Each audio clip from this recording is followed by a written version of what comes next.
TGIF. Welcome to Concert Connections. I'm Kelly, and today I have Ian Maksin in the studio, world-renowned cello player from Moscow. Check it out. Today I would like to share with you several of my original instrumental compositions that were written inspired by my travels to different parts of the world and meeting with musicians and collaborating with them, as well as several songs from my collection of currently over 300 songs in 37 languages from 50 different countries. And those songs also came into my collection by way of collaborations and meeting with musicians. Sometimes when I'm unable to go to a certain country, I get it from YouTube.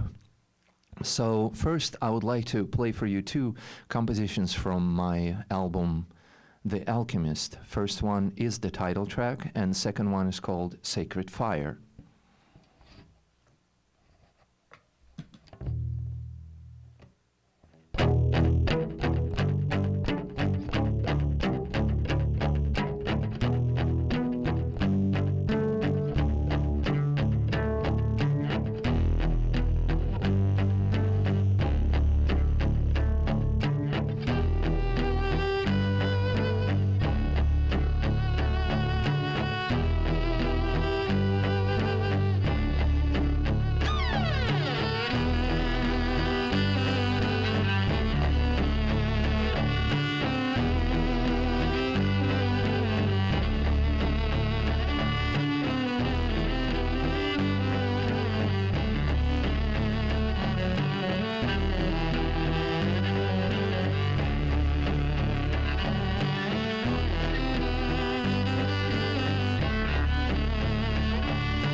And now I would like to share a brand new piece of music that I wrote literally last week. And this piece is part of a larger compilation of works that was commissioned to me by an organization in Chicago. And the official premiere of this music live will take place in Chicago on the day of on the night of winter solstice on December 21st. But in the meantime, I would like to share with you one of the pieces that I wrote. And this is music inspired by what winter solstice meant to people in different traditions. This specific one comes from pagan Nordic holiday called Yule that was celebrated very, very long time ago and still is by certain groups of people, but this is sort of the the way to look at the sun as the rebirth of the sun, rebirth of life, and in many ways this holiday became precursor to an inspiration to the Christmas tradition of the Christmas tree, of the holiday tree. So this is Yule, the celebration of the Nordic winter solstice.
And now I would like to play two compositions from my album The Alchemist that came out in 2021 and was inspired by the book by great Paulo Coelho. And in fact, I consider it almost like musical illustrations to the book, or so to speak, a musical enhancement to the book. So first composition is called The Oasis, and second one is called Becoming Wind.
Thank you so much. Now I would like to share a few songs from my collection.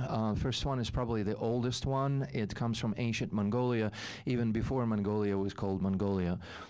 It's in many ways the anthem of the nomadic people, of whom majority of the people living in the Central Asia come from that background. People that have no permanent home, they travel from one place to another, but they do have this imaginary mystical homeland that they call Kongure.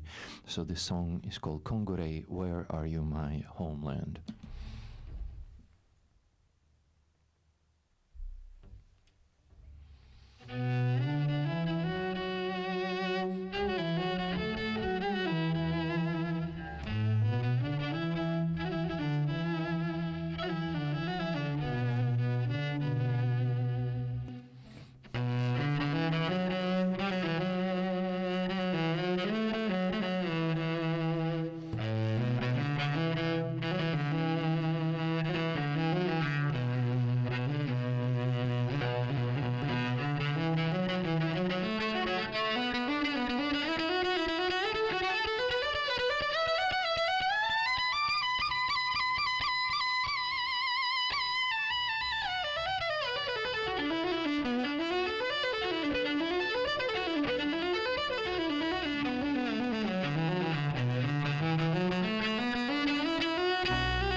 Çetkin çıngımnun ağzı kayda kongure Aldin çetkin çıngımnun ağzı kayda kongure kongure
Next song comes from the Ukraine and was taught to me by my grandmother. It's a sad song about a violinist who was playing in the garden and a young lady who did not see him among the trees in the garden. She heard the beautiful music and fell in love with the music, fell in love with the sounds of the violin and with the violinist that she imagined. It was a young, good-looking guy playing the violin, and she went looking for him in the garden.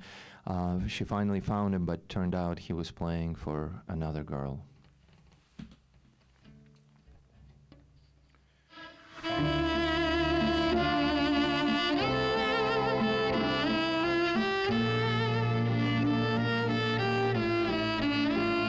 Сіла птаха, білокрила на тополю,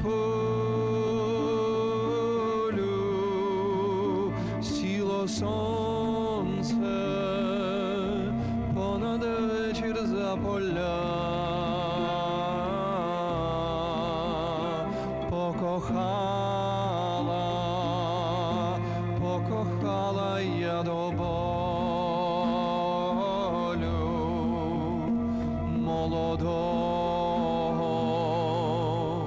молодого скрипаля.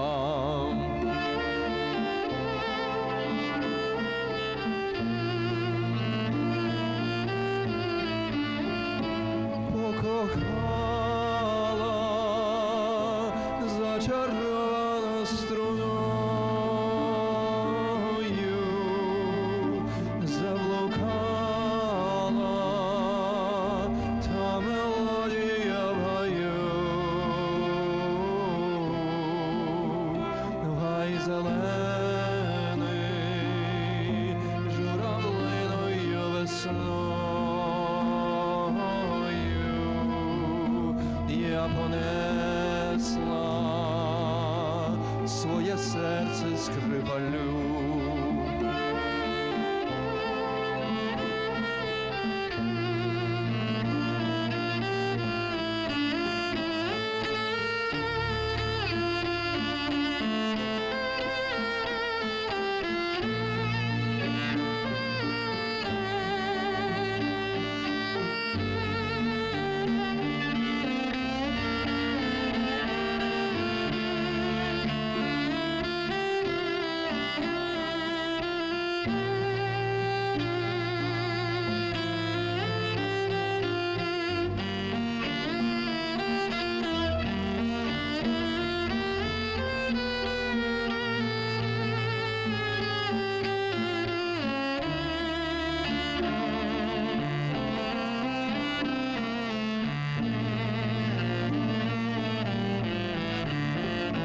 Йшла до нього, наче місячна царівна,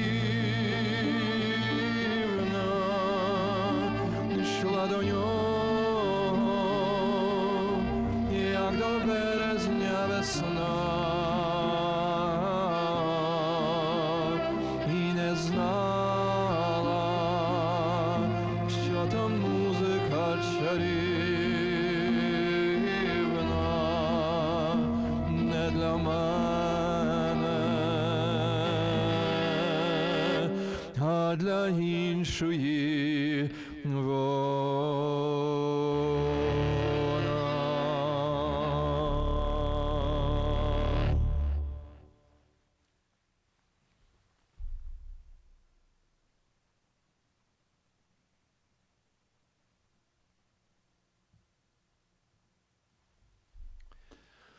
Next song comes from the 1920s Cuba.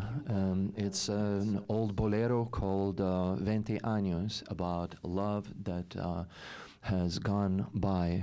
What's the point of talking about it today when it's not there anymore? But it was really beautiful 20 years ago. 20 años.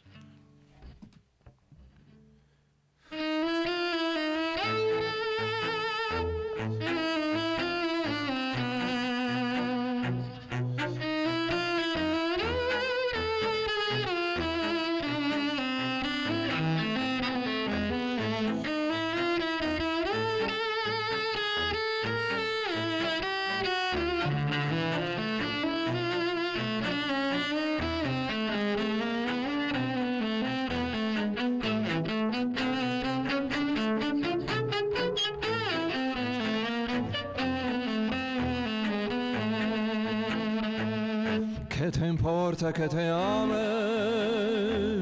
si tu no me quieres ya. Un amor que ha pasado no se debe recordar. Fue la ilusión de tu vida un día lejano ya. Hoy represento el pasado, no me puedo conformar. Hoy represento el pasado, no me puedo conformar. Si las cosas que uno quiere se pudieran alcanzar, tú me quisieras lo mismo que 20 años atrás. Con qué tristeza miramos un amor que se nos va. Es un pedazo del alma que se arranca sin piedad. Es un pedazo del alma que se arranca sin piedad.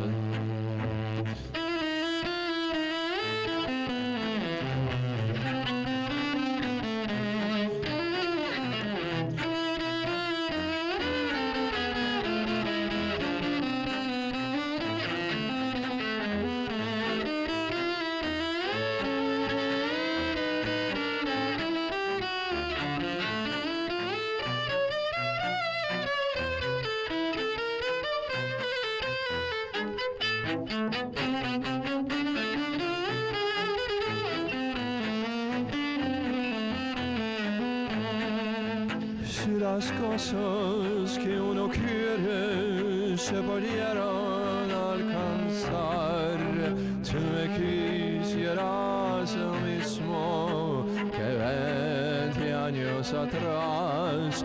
Con qué tristeza miramos un amor que se nos va. No es un pedazo del alma que se arranca sin piedad. Es un pedazo del alma que se arranca sin piedad.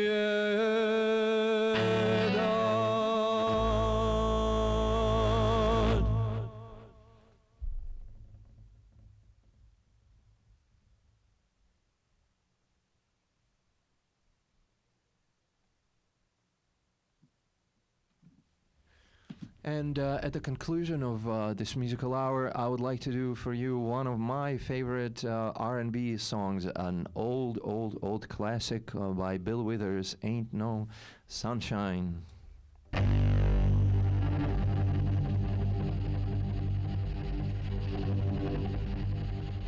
Ain't no sunshine when she's gone. It's not warm when she's away.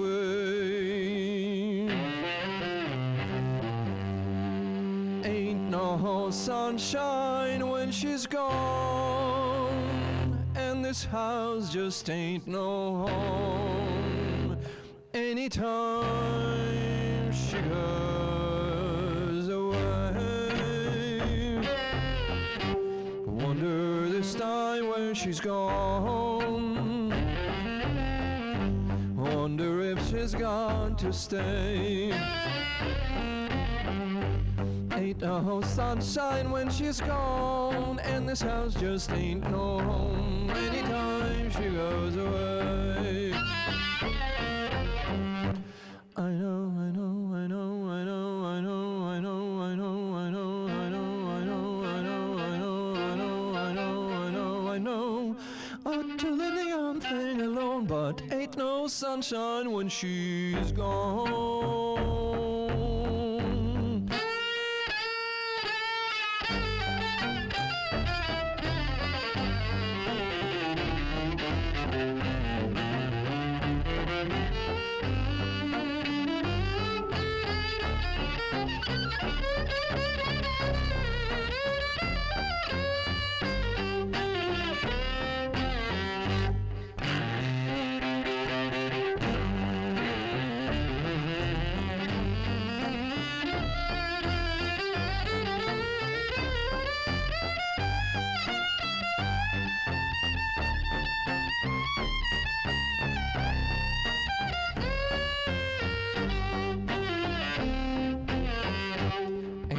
no sunshine when she's gone. Only darkness every day. Ain't no sunshine when she's gone, and this house just ain't no home anytime she goes away. Anytime she goes away. Anytime she goes away.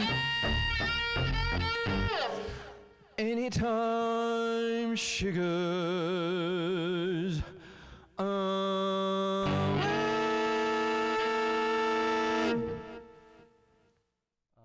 And here I am, Concert Connections, and I have Ian Maksin here in the studio. Thank you for joining us today. Hi, Kelly. So good to see you, and thank you so much for making it happen.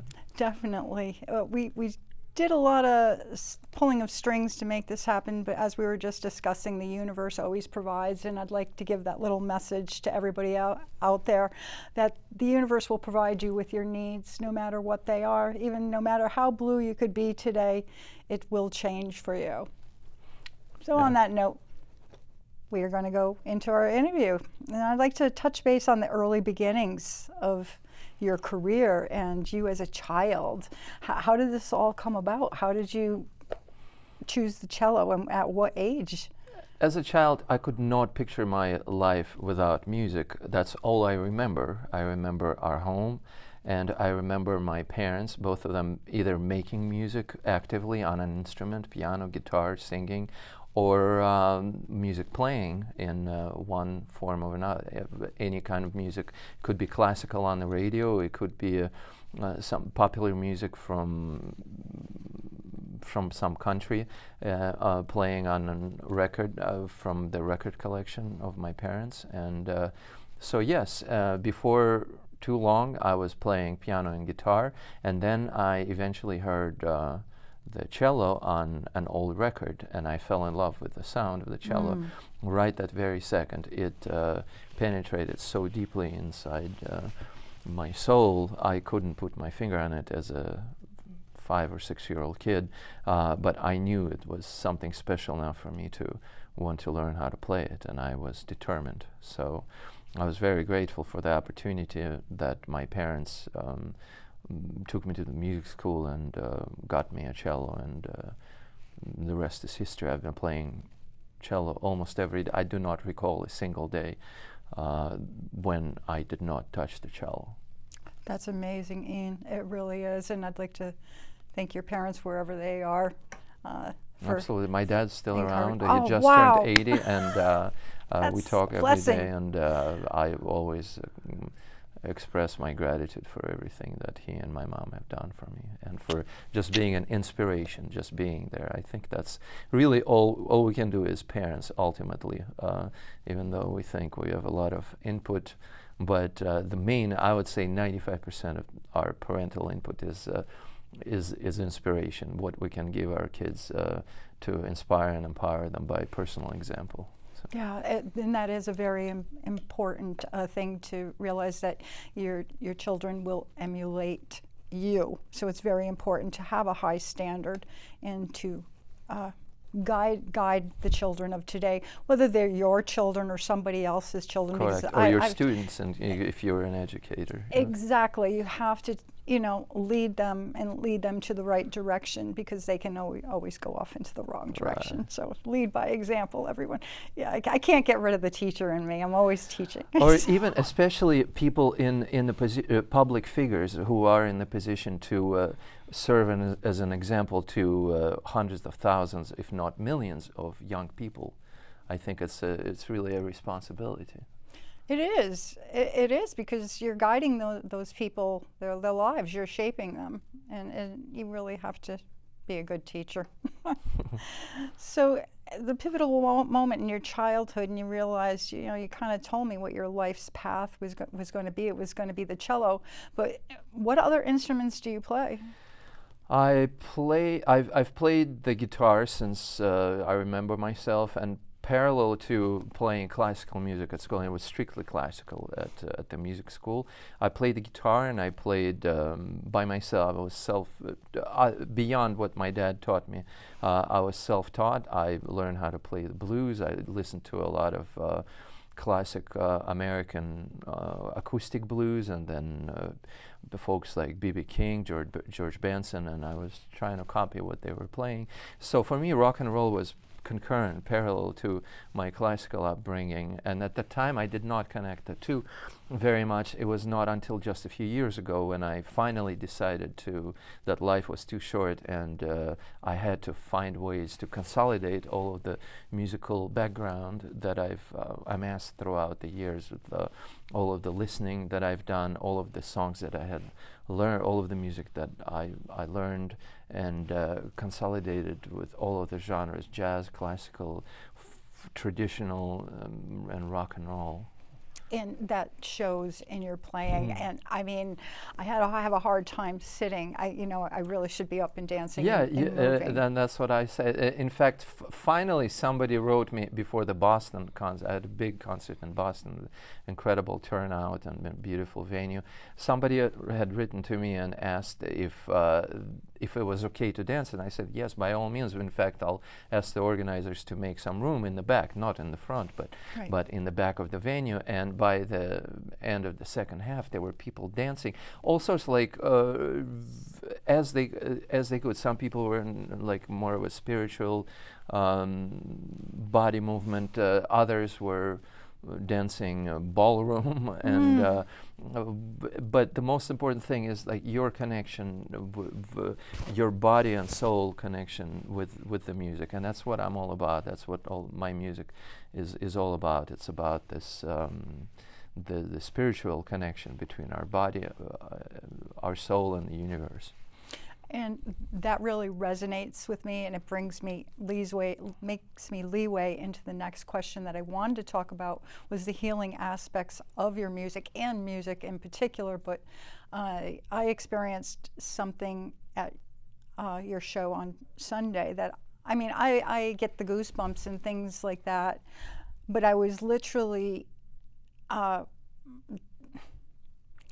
felt like I couldn't feel myself sitting in my chair. I actually reached a higher level of consciousness.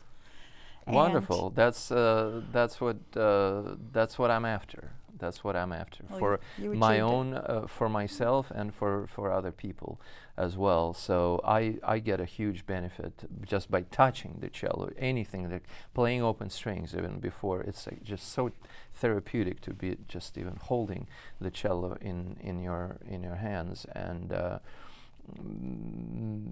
making sounds. I do believe it has special powers, whether you call it magical, whether there's science to it. There's definitely science to it. The vibrations, just the way what they do, how they create coherence. I could talk about it for hours, about coherence, and about how they affect the they chakras. affect absolutely all of those things. But that's a whole different can of worms. We're not going to get into it. But in simple terms, yes, it affects our soul in one way or another. Music in general, music, deep cello vibrations specifically, and the kind of music also. That's something that I've been after for many years. Just observing different cultures, different nations, how their spirituality is geared around music, and how important music is in different cultures as the centerpiece of their spirituality. Right. Well, let's face it, music brings us together. And absolutely, in cultures of native people of North America, South America, especially in Central Asia as well, those people who are connected to Native Americans by genetically, also in Africa, West Africa, all over Africa, how music resonates with spirituality, and how it all helps us move to a different realm, to a different dimension, altered state, so to speak, without use of any substances. It can put us into that space where magic begins, where healing begins. Magic equals healing, and healing can only really happen where with help of magic, because otherwise, we can rely on pills and modern medicine to a certain degree for many things. Obviously, it is very advanced, but there are still a lot of things that cannot be resolved, and that's when we turn to turn to a greater power beyond what we have in our material world. And I think that's sort of where our society is at this point, where we realize we've reached sort of a point of saturation with everything that modern civilization has given us, but at the same time we're still missing something that can bring us to the next level of love, compassion, and those things that we need to get back to that level. I know the world got a little mixed up there for a little while, but I believe music can heal. Absolutely. It can bring us all back to that place, and to get away from the electronics, to get back in nature. To simplify your life. We don't need half the things that we have, and just to keep buying and buying and buying to make you happy. It just doesn't work. Just turn on some music and rest your mind, and what more beauty than that? Yeah, absolutely. We can find comfort, consolation, and most importantly, music, as other forms of art, but especially music, can help us develop compassion and empathy, which are almost interchangeable, but both in Latin and in Greek mean the same thing as being able to feel what somebody else is feeling. And I think if we are able to do that, we can develop a new connection, a new global connection that will bring us together and transcend beyond languages, beyond politics, beyond religion, and beyond other things that separate us so hard these days, and really become united through this sort of compassion and love, ultimately. Love is an important thing, to love everyone. You don't have to like everyone.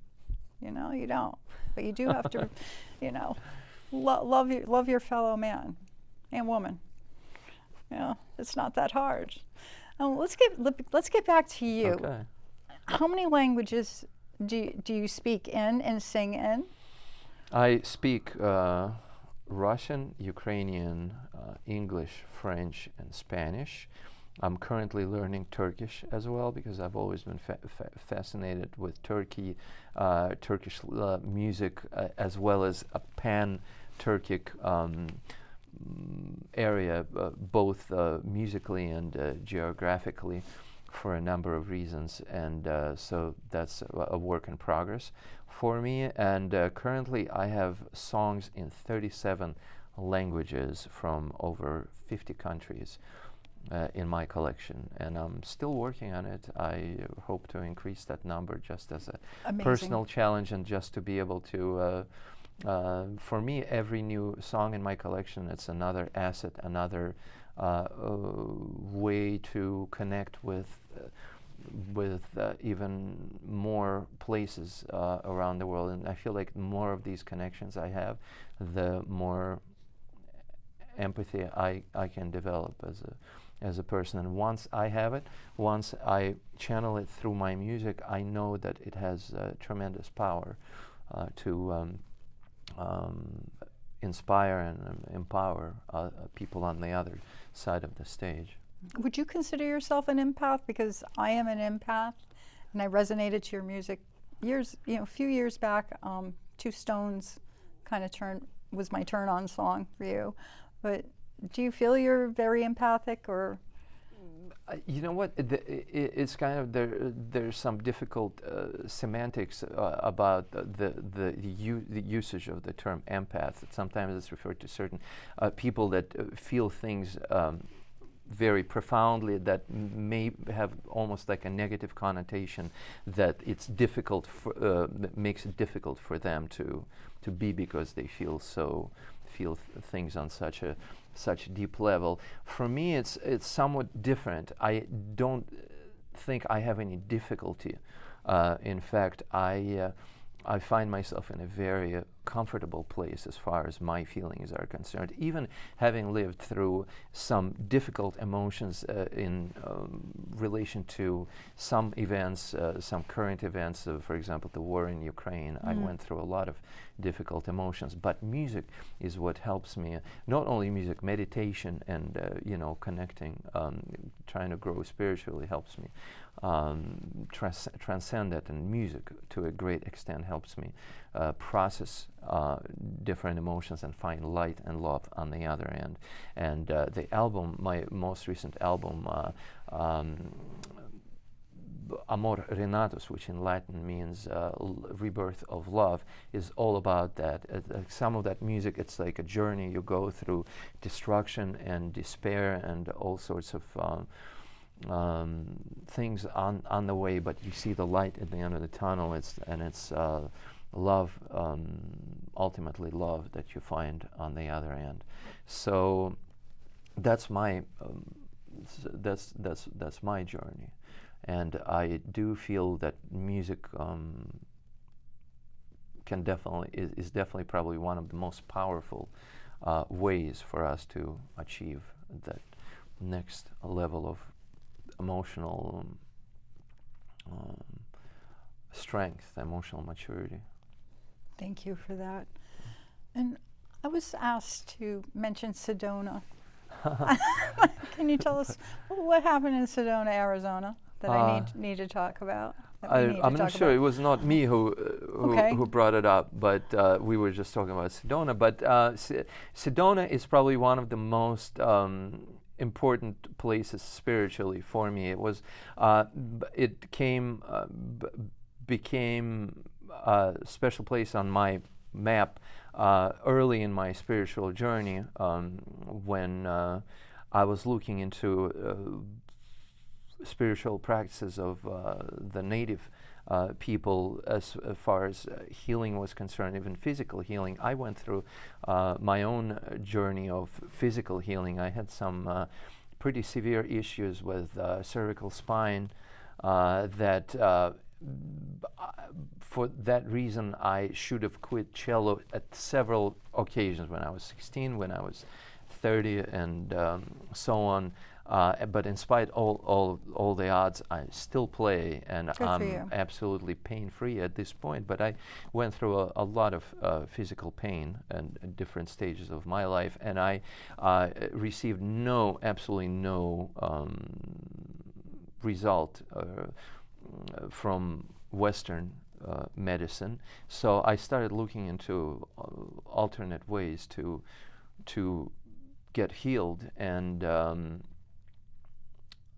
one of the first people on my journey, I have to mention John Barnes of Philadelphia, Pennsylvania, and also he's a physical therapist who developed his own method called the myofascial release, and I went to a couple of his seminars, and he was the one who introduced me to that connection of physical pain and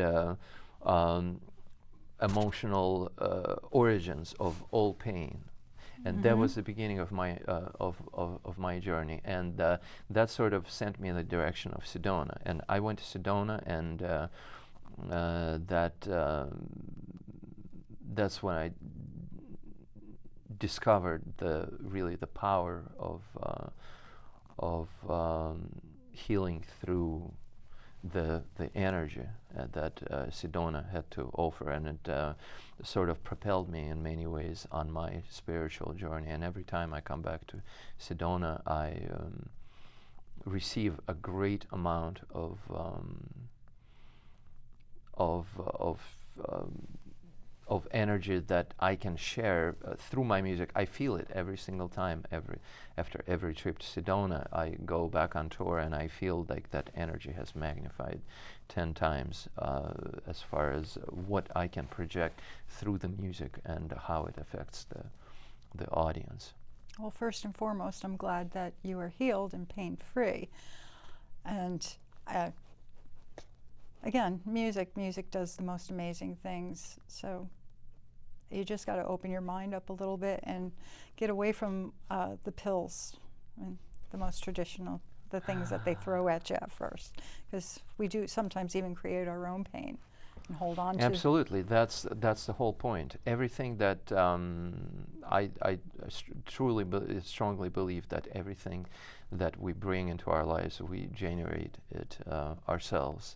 And just like we have generated some negative impact, we can undo it for the most part. That's good news, that as long as we're alive, we can undo most of the damage that we've done to ourselves. Right. We can turn it around. Absolutely. We can always It's turn it around. absolutely never too late at any age. I have some examples of people that have changed their lives around at even 80 and older, and have found healing, and absolutely have been able to turn their lives around. What brings me, what are some of the most beautiful places that you have played? I've seen that you've played outdoors in some pretty amazing, spectacular spectacles of nature. And any specific one really call out to you that you remember? It was just like, wow, I'm here. Well, climbing and hiking is my biggest passion, so I always plan my travel schedule egotistically around the places where that are most special to me. So obviously it's the Pacific Northwest, anywhere between Northern California and British Columbia.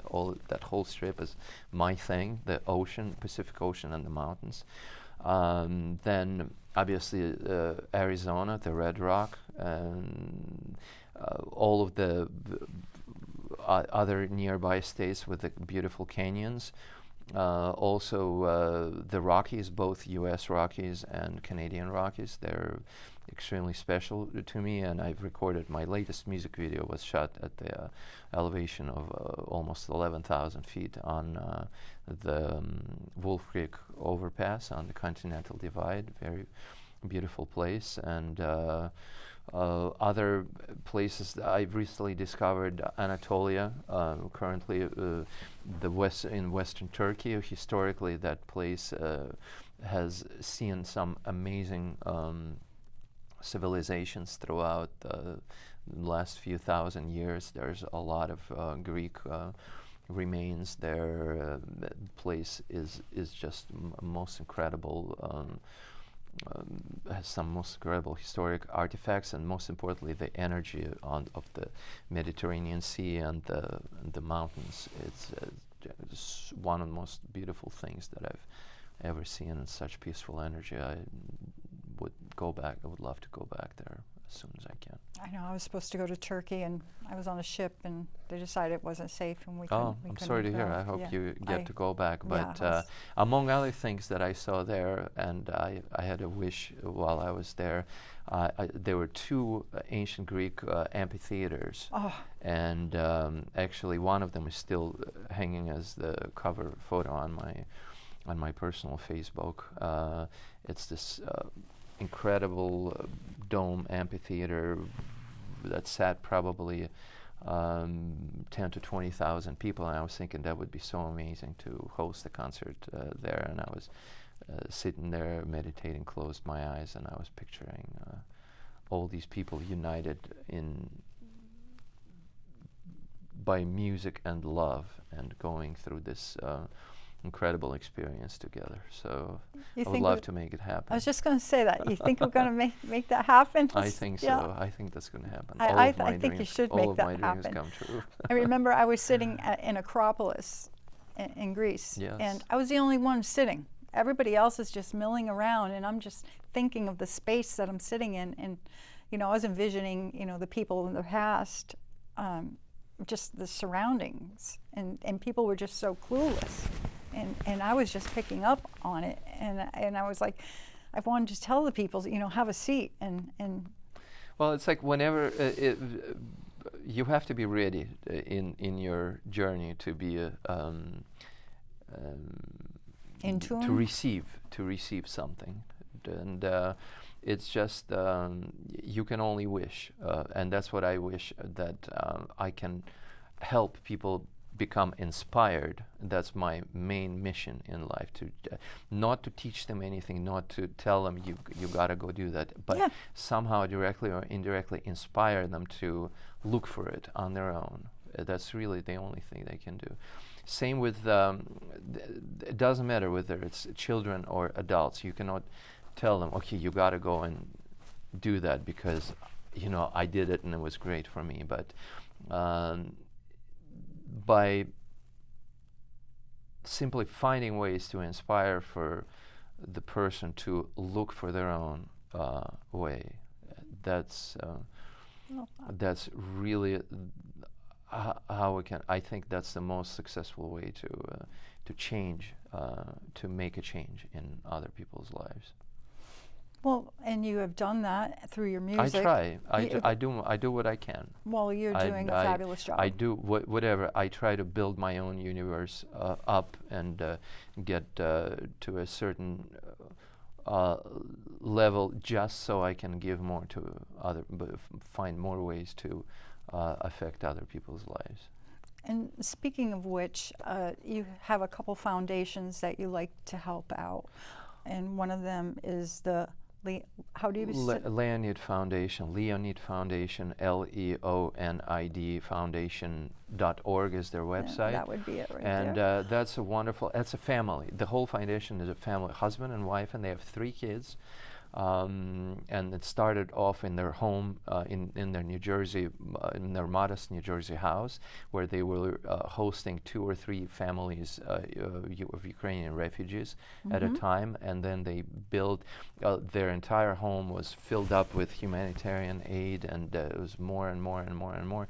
And they turned into a foundation, and they've up to date they've helped more than 2,600 people that came, mainly children, women who came from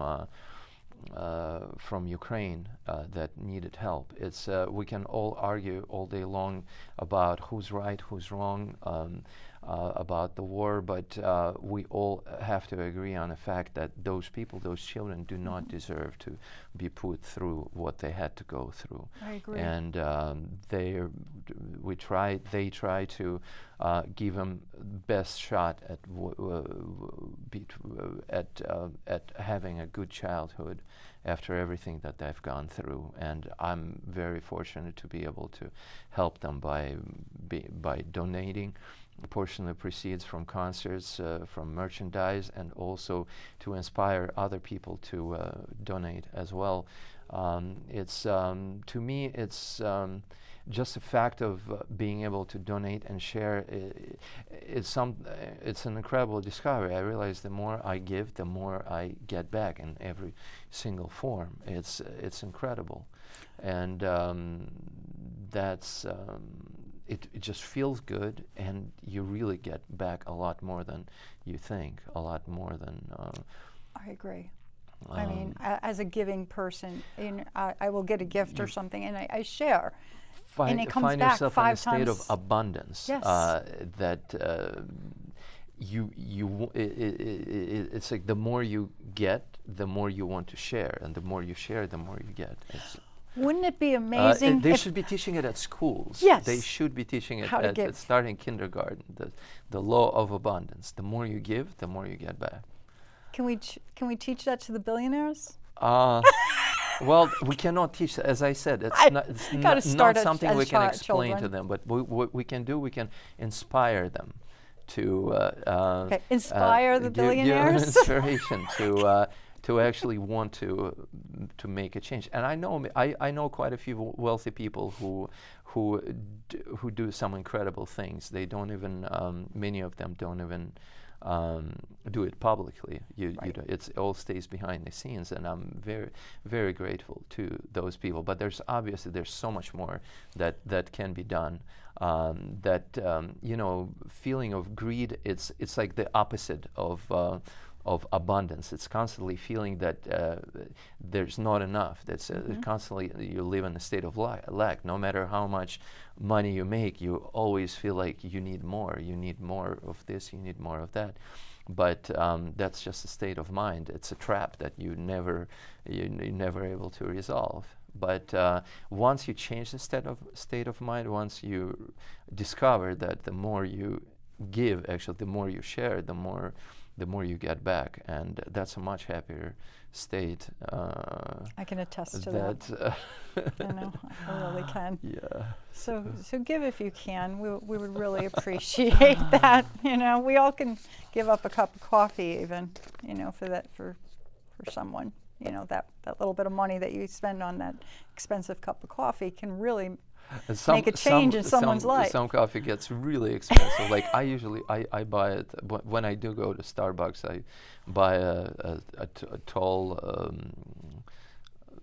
dark roast, but I see some people order a cup of coffee that costs like $9 or $12. I don't get something quite ridiculous. To me, that's and it's a not very even good special. for you. You get like a couple of thousand calories that come along with it in form unhealthy. of sugar and saturated fat. That's also something that I try to also indirectly share with, especially with young people when I play concerts for kids and for the youth. I try to indirectly kind of get that into that equation as well a little bit, Stay off the because that's sugar. something that's very, very important for our mind as well. It's true. Like so much, you have so much more clarity and so much more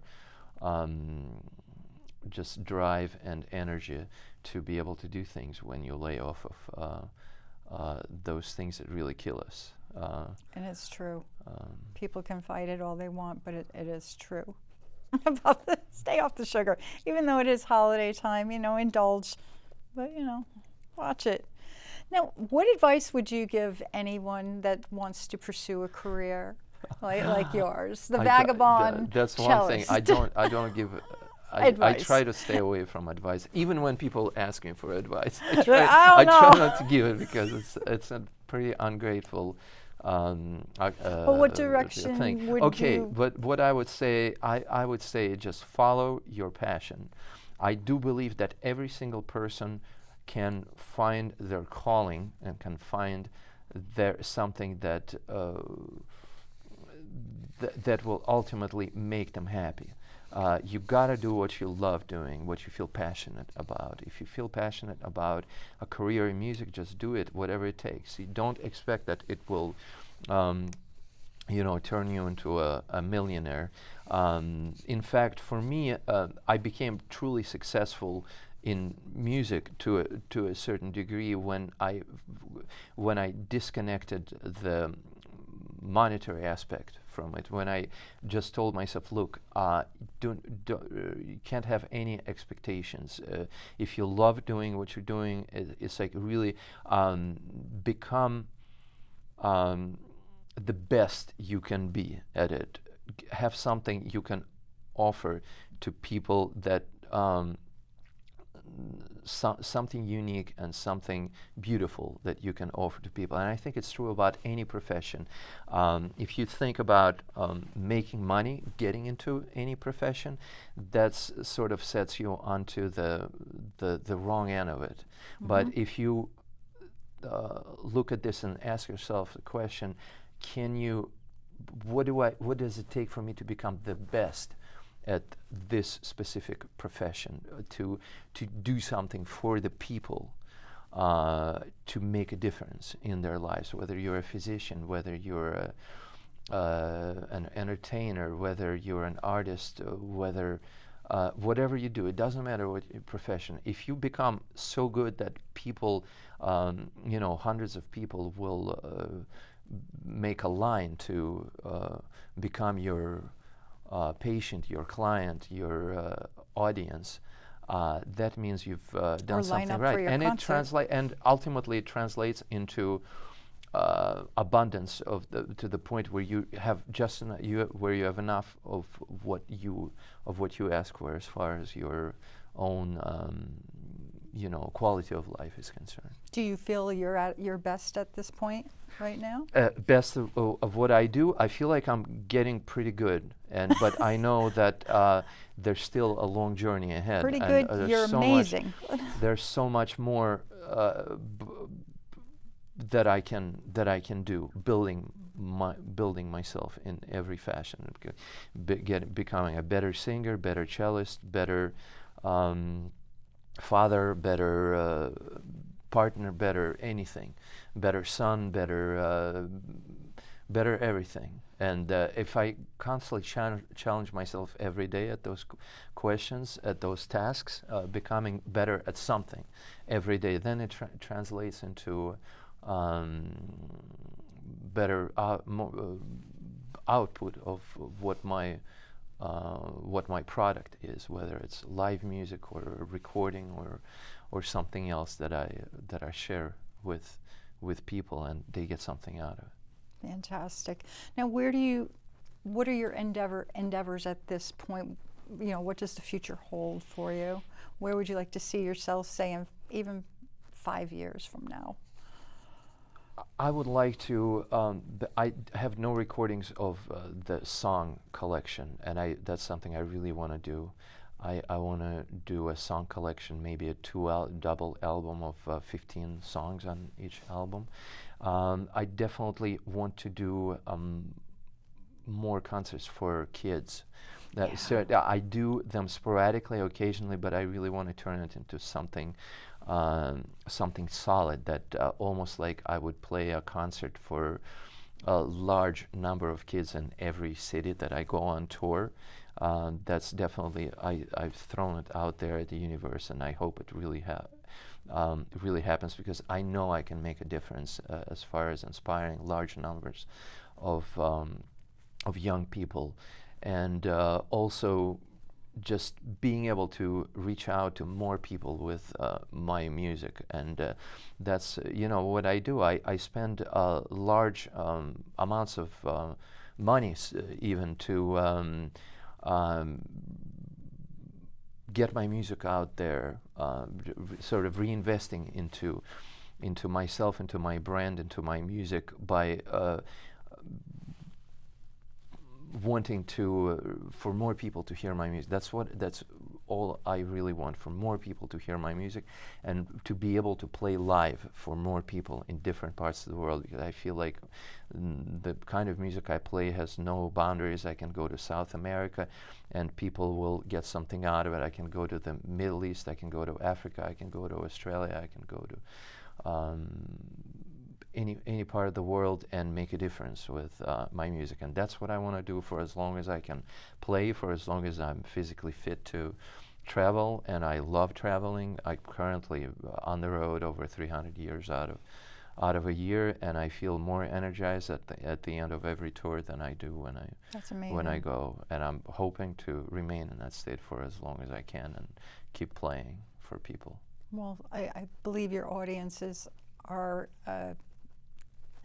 the right audiences. You attract a very good group of people, open-minded people, spiritual people, I guess is what I'm saying. The like-minded shall gather.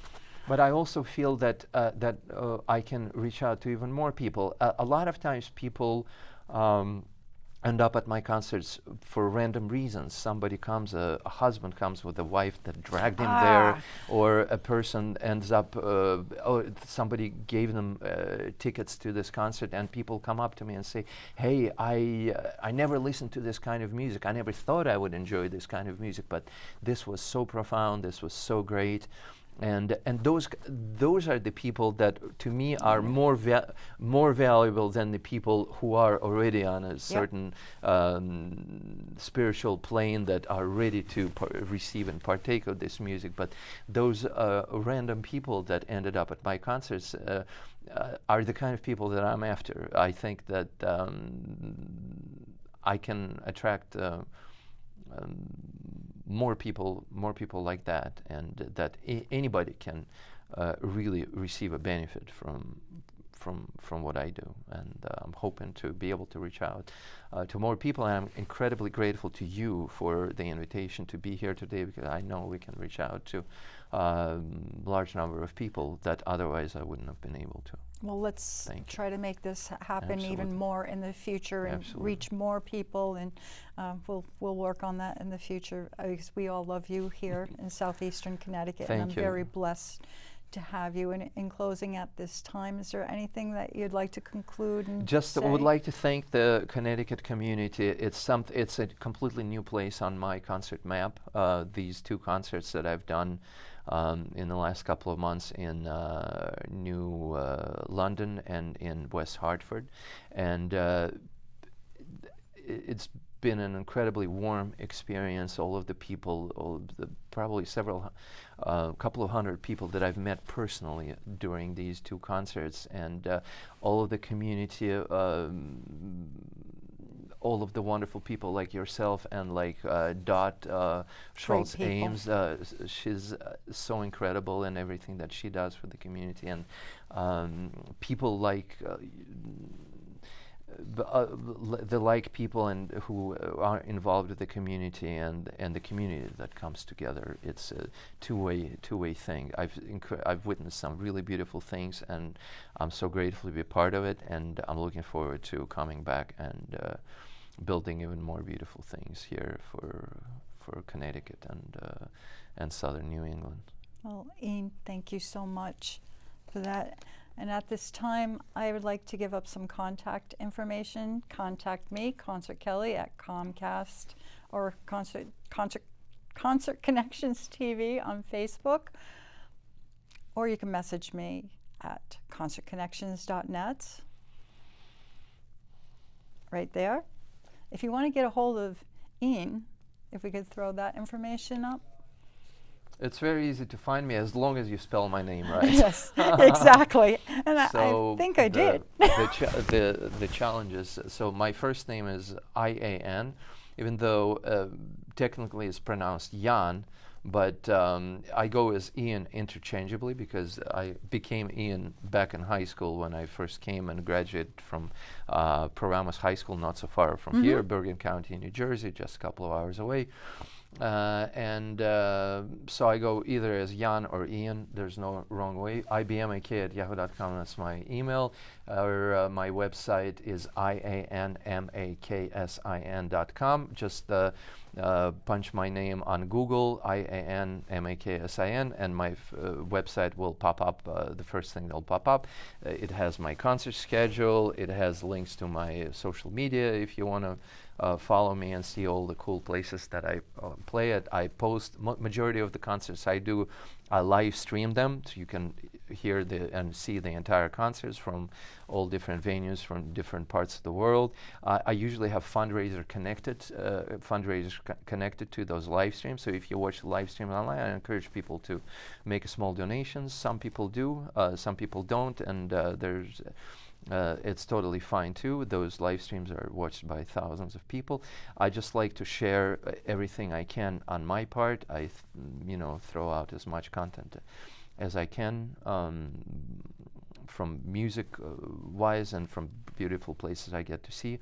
So all of that stuff you can find on my social media, my YouTube channel, where I post all of the more like quality, not like the DIY, but like more like official videos, and all the quality content is on my YouTube channel. And you can download my albums. A lot of it you can download for free on my website, or you can click on a button to listen to my music on Spotify or Apple Music. Everything is at like literally one click. You want to do this? Click, click, click, click, click. which is a beautiful So, thing. but best thing is click and come see me play live. I'm That's right. playing all over North America in the next couple of months, from Florida to British Columbia, and from Montreal to San Francisco and San Diego. That's the plan for the next couple of months. Then I'm going back overseas, and now coming back, hoping to have more things on in the Northeast in June. Hoping to come back, shooting for June for Boston, Cape Cod, Connecticut, New York, Philadelphia. That's the plan. Well, you hear that, everybody? You will get your chance this summer to see Ian. Isn't that great news? I know it's great for me. I think it's great. Yes, I love We're making it So, happen yes. here, and we're going to conclude this again. Once again, thank you. We want Absolutely. to Thank you, get him Kelly. on the road and beat in rush hour traffic, and we traditionally throw up the horns like this, and we say, "Long live rock and roll!" Ow! Long live rock and roll.